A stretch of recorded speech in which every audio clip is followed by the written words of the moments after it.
എല്ലാവർക്കും നമസ്കാരം. ഇന്ന് ഞാൻ കടുക്ക ഫ്രൈ ആണ് തയ്യാറാക്കാൻ പോകുന്നത്. അപ്പോൾ നമുക്ക് വീഡിയോയിലേക്ക് പോയാലോ? എന്നാൽ അതിനു മുൻപായി എല്ലാവർക്കും സ്പൈസ് അപ്പ് കിച്ചന്റെ പുതിയൊരു വീഡിയോയിലേക്ക് സ്വാഗതം. അപ്പോൾ ആദ്യം ഞാനിവിടെ കടുക്ക നന്നായിട്ട് ക്ലീൻ ചെയ്ത് എടുത്തിട്ടുണ്ട്.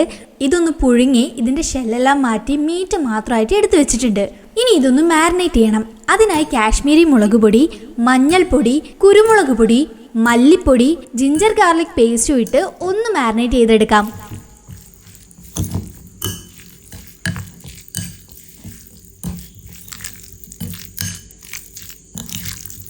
പിന്നെ ഞാനിത് മാരിനേറ്റ് ചെയ്യുന്ന സമയത്ത് ഉപ്പിടാൻ മറന്നു പോയിട്ടുണ്ടായിരുന്നു. അപ്പോൾ ഉപ്പും കൂടെ ഒന്ന് ആഡ് ചെയ്ത് കൊടുത്തിട്ട് നന്നായിട്ട് ഒന്നുകൂടി ഇളക്കി യോജിപ്പിച്ച് കൊടുക്കാം. എന്നിട്ട് ഇനി ഇത് ഒരു അരമണിക്കൂർ റെസ്റ്റ് ചെയ്യാനായിട്ട് വെക്കുന്നുണ്ട്. അങ്ങനെ അരമണിക്കൂറിന് ശേഷം നമുക്കിതൊന്ന് ഫ്രൈ ചെയ്തെടുക്കാം. അതിനായിട്ട് ഞാൻ സ്റ്റൗവിലേക്ക് ഒരു പാൻ വെച്ച് കൊടുത്തിട്ടുണ്ട്. അതിലേക്ക് വെളിച്ചെണ്ണ ഒഴിച്ചു കൊടുക്കുന്നുണ്ട്. വെളിച്ചെണ്ണ നന്നായിട്ട് ചൂടായ ശേഷം നമ്മൾ മാരിനേറ്റ് ചെയ്ത് വെച്ച കടുക്ക ഇതിനകത്തേക്ക് ഇട്ട് കൊടുക്കുന്നുണ്ട്.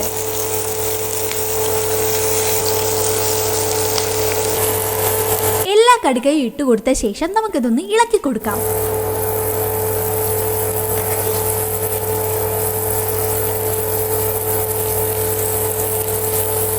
എന്നിട്ട് ഇതിന്റെ മുകളിലേക്കായിട്ട് ഒരു തണ്ട് കറിവേപ്പില കൂടെ ഇട്ട് കൊടുക്കുന്നുണ്ട്. എന്നിട്ട് വീണ്ടും ഇതൊന്ന് ഇളക്കി കൊടുത്ത ശേഷം നമുക്കിത് ഫ്രൈ ചെയ്തെടുക്കാം.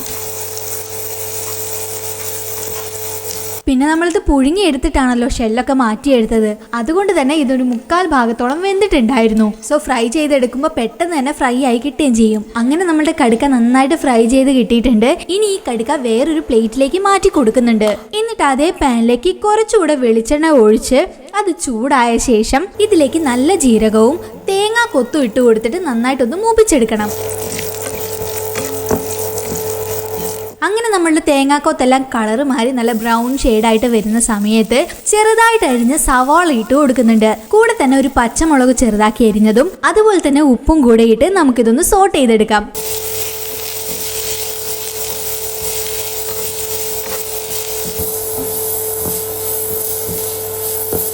സവാള നന്നായിട്ട് വഴന്ന ശേഷം അതിലേക്ക് ഒരു തണ്ട് കറിവേപ്പിലയും ചതച്ച വെളുത്തുള്ളി കൂടി ഇട്ട് കൊടുത്ത ശേഷം ഒന്നുകൂടെ ഒന്ന് വഴറ്റി കൊടുക്കാം. ഇനി ഇതിലേക്ക് ചെറുതായിട്ട് അരിഞ്ഞ തക്കാളിയാണ് ആഡ് ചെയ്യുന്നത്. അത് നന്നായിട്ട് വഴറ്റി കൊടുത്ത ശേഷം ഇതിലേക്ക് കാശ്മീരി മുളക് പൊടിയും മഞ്ഞൾപ്പൊടിയും ആവശ്യത്തിന് ഉപ്പും ഇട്ട് നന്നായിട്ട് വീണ്ടും ഒന്ന് ഇളക്കി യോജിപ്പിച്ചു കൊടുക്കാം.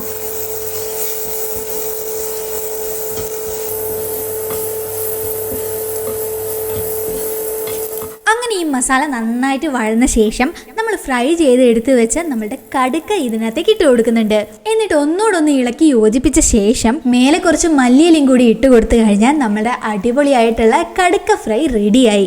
അപ്പോൾ ഈ ഒരു വീഡിയോ നിങ്ങൾക്ക് ഇഷ്ടപ്പെട്ട് കാണുമെന്ന് പ്രതീക്ഷിക്കുന്നു. ഇഷ്ടപ്പെട്ടിട്ടുണ്ടെങ്കിൽ നമ്മുടെ ചാനൽ സബ്സ്ക്രൈബ് ചെയ്യാനും ഷെയർ ചെയ്യാനും മറക്കരുത്. അപ്പം മറ്റൊരു വീഡിയോയുമായിട്ട് വീണ്ടും കാണാം.